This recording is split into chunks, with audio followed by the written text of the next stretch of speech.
pagi sahabat pendengar dimanapun Anda berada. Senang rasanya di kesempatan pagi hari ini, edisi Selasa tanggal 1 Agustus 2023. Dan seperti biasa di acaranya ini opsi ini ya, obrolan pendengar saat ini. Jadi kita terkait hari ini tentunya bersama para tenaga pendidik yang ada di Kabupaten Muara Enim. Ini yang semestinya nih hari ini hadir bersama-sama kita ada Kepala Sekolah TK, kemudian Kepala Sekolah Dasar, pengawas sekolah, dan juga dari Dinas Pendidikan dan Kebudayaan Kabupaten Muara Enim. Pada pagi hari ini kita mengadakan talkshow ya, dengan tema proses PPDB tanpa tes Kalistung dan MPLS baru. Betul. Bagi anak didik baru dari TK ke SD. Sebagai pembuka dari kami, sekali lagi selamat datang di studio kami, studio Radio Suara Muara Enim. Kita juga bersiaran melalui frekuensi di 97,4 FM. Saya kira itu sebagai pembuka, dan mari acara ini kita buka bersama-sama dengan melafazkan basmalah. Bismillahirrahmanirrahim. Episode hari ini adalah koordinator dunia penyiaran se-Kabupaten Muara Enim. Tuh luar biasa tuh Bu Edi. Selamat pagi Bu Edi, assalamualaikum. Selamat pagi, waalaikumsalam warahmatullahi wabarakatuh. Saya pernah kepala sekolah dari 2005 sampai 2009 ini ditugaskan di SD Negeri 1 Janmas Baru. Janmas Baru, oke. 2009 sampai 2014 saya ditugaskan menjadi kepala SD Negeri 18 Muara Enim. Ya. Tugas. Semenjak habis jabatan itu 2014 sampai hari ini kami menjadi pengawas Kecamatan Kota Muara Enim. Selamat pagi, assalamualaikum Bu Rita. Selamat pagi, waalaikumsalam. Nah, ini ada Ibu Yanti Hartati SPDMM. Selamat pagi, assalamualaikum Bu Yanti. PAUD, TK, sekolah dasar ini tentunya dipastikan berjalan sesuai juknis tanpa adanya tes membaca, menulis, dan juga berhitung atau calistung, yang merupakan satu dari 3 target capaian kurikulum Merdeka Belajar ya. Ini tentunya terkait dengan penyelenggaraan ini ya, sesuai dengan peraturan pemerintah itu nomor 17 tahun 2010 tentang pengelolaan dan penyelenggaraan pendidikan, dan Permendikbudristek nomor 1 tahun 2021 tentang PPDB. Nah, tentunya di kesempatan kali ini kebijakan dari apa yang sudah dilakukan oleh pemerintah ya terkait dengan menerapkan masa perkenalan untuk peserta didik baru sehingga lebih mudah beradaptasi serta merencanakan kegiatan pembelajaran yang dapat memberikan informasi tentang kebutuhan anak-anak sesuai dengan rambu-rambu asesmen awal yang alat bantu pembelajaran ada 2 minggu pertama ini biasanya ajaran baru, dan ketiga merancang kegiatan pembelajaran yang menyenangkan, kemudian membangun kemampuan pondasi dan tidak ada tes calistung. Itu yang akan kita coba bahas di kesempatan kali ini. Dan sudah ada Pak Lentri, Bu Rita, kemudian juga Bu Yanti. Saya akan coba ke ini dulu, ke Bu Yanti Hartati selaku Kepala Sekolah TK Negeri 1 Muara Enim. Bu Yanti, terkait dengan PPDB ya, kemudian juga ini PAUD TK gitu ya. Untuk di tingkat kita tahu bahwasanya pendidikan anak usia dini saat ini ya, ini apa sebetulnya terkait dengan kebijakan pemerintah calistung ini di TK PAUD sendiri, ini seperti apa yang dilakukan? Untuk kegiatan literasi dan numerasi itu sebenarnya sudah dilaksanakan. Kalau di TK Negeri 1 Muara Enim kami masa pengenalan lingkungan sekolah itu kami laksanakan 2 minggu. 2 minggu. 2 minggu. Jadi untuk di hari pertama kami mengadakan ini perkumpulan dulu di depan kan. Jadi anak diberikan wejangan-wejangan tertentu ya, sehingga mereka terus di lapangan tersebut kami memperkenalkan seluruh sendik dan juga guru-guru yang ada di sekolah tersebut. Setelah itu anak disuruh bermain dulu Pak. Jadi bermain, yang kami berikan beberapa opsi seperti itu. Misalnya mau bermain apa, nanti anaknya mayoritas bermain kemana. Misalnya mau main ular naga, maka akan dilaksanakan kegiatan bermain ular naga di lapangan seperti itu.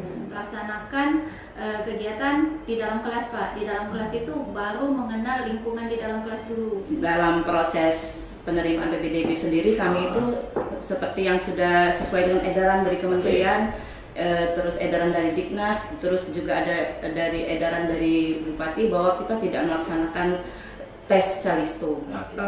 Karena kita di PPDB itu online ya, Ya, memang online, betul. tidak semua wali murid itu melek ini Nah. IT ya. Ya, betul. Sebagian ada juga yang berkesulitan. Nah, yang sulit itu tadi kami bantu, Pak.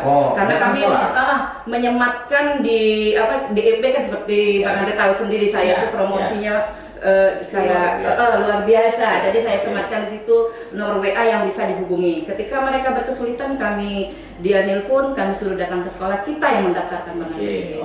Oleh karena itulah kami sebagai pengawas akan selalu mengawal yang namanya dari proses PPDB, tempat tes calistung dan MPLS di satuan pendidikan. Kalau sekedar penemuan ini namanya bekerja Pak, itu kan biasa Pak ya. Tapi kelasnya kelas ringan itu saya bilang seperti kalau di MPLS alhamdulillah lewat kita sukses Bu ya, biasa ya. Termasuk juga penerimaan siswa baru, alhamdulillah tidak ada temuan. Di pendidikan ini pengawas harus memastikan satu, terlaksananya pembelajaran dari guru, kepala sekolah, administrasi guru, kepala sekolah ataupun sarana prasarana, dan sebenarnya juga termasuk keuangan. Nah, itu adalah tugas kami sebagai ujung tombak dari Dinas Pendidikan Kabupaten Muara ini. Ujung tombak dari Dinas Pendidikan, kami berada di lapangan secara langsung. Dan kami yakin bahwa apa yang terlaksana di sekolah, masalah juga yang lain-lain, ini akan cepat kami dapatkan informasi dari entah dari luar, entah dari sekolah itu sendiri. Karena kami juga kalau misalnya ada pertemuan dengan paguyuban atau komite, terkhusus saya secara pribadi, itu saat bertemu dengan wali murid, itu saya sampaikan, ini nomor HP saya, kalau butuh apa-apa hubungi kami. Baik Pak, diawali dengan guru dulu Pak ya. Ya, boleh.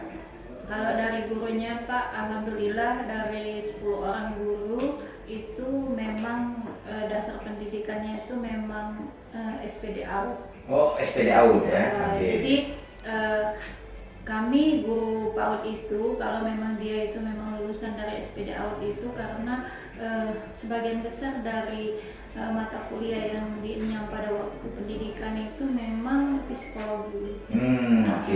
Jadi untuk pendidikan anak usia dini itu memang ke arahnya psikologi. Mengapa orang S1 psikologi bisa diterima menjadi guru TK itu karena memang itu. Karena kalau dia tidak memiliki banyak dasar psikologi, maka tidak bisa untuk mengajar PAUD. Karena di PAUD itu harus mengerti benar karakteristik dari anak tersebut. Memang kebijakan pemerintah tentang MPLS itu memang bagus sekali Pak Andre. Karena kalau seandainya anak ya yang untuk masuk ke TK itu kan dia dari rentang usia 4-6 tahun itu kan lebih bisa disebut dari gendongan Pak ya. Dari gendongan akan diserahkan kepada para pendidik ya. Jadi untuk itu pendidik harus bisa membuat anak itu nyaman terlebih dahulu. Jadi masa MPLS itu membuat anak itu nyaman, tenang, dan dia merasa bahwa sekolah itu adalah rumah. Jadi guru adalah ibu kedua seperti itu. Kalau kami menyebutnya adalah ibu kedua karena di sana nanti apa yang ada keluhan dari anak, terus kendala bagi anak dalam pembelajaran itu akan dikeluhkan kepada ibu kedua. Itu benar kata Bang Andre, cara kita mensiasat lah ya strateginya. Guru-guru kita itu kinerjanya bagus. Seperti kemarin Pak Mandri, seperti kita ketahui kemarin kami berkegiatan waktu ini pun nggak libur. Guru-guru kami itu karena terkait kegiatan PSP, kegiatan sekolah penggerak. Jadi kami selama 6 hari berkegiatan dari pagi sampai sore. Terus saya kirim ke kelompok ini, ke grup WA PSP di Sumatera Selatan. Mereka itu pada japri Pak Mandri. Gimana caranya Bu Rita waktunya libur kok gurunya bisa berkegiatan semaksimal itu katanya. Ya, benar. Nah, jadi saya jawab sentuh hatinya gitu. Sentuh hatinya. Iya, dengan pendekatan. Tentunya kita dengan memberikan kita dulu yang contoh. Kalau untuk di sekolah, ini tadi sudah saya sampaikan dari awal bahwa di sekolah itu kami usahakan untuk mendapatkan dukungan-dukungan. Oleh karena pertama usaha dulu usaha dari Dinas Pendidikan Kabupaten Muara Enim, notabene dari pemerintah daerah. Kita sering mengikuti kegiatan-kegiatan peningkatan mutu seperti BIMTEK, dan lain-lain. Nah, ini salah satu tujuannya kenapa? Tanpa ilmu, tanpa dilatih, tanpa diingatkan, maka ilmu ini seperti pisau. Baru ini ya, alhamdulillah kami selalu diupdate seperti itu. Jadi kami selalu diupdate sehingga para guru-guru ini disuruh untuk semuanya aktif seperti itu. Jadi tidak jalan di tempat, Pak Andre.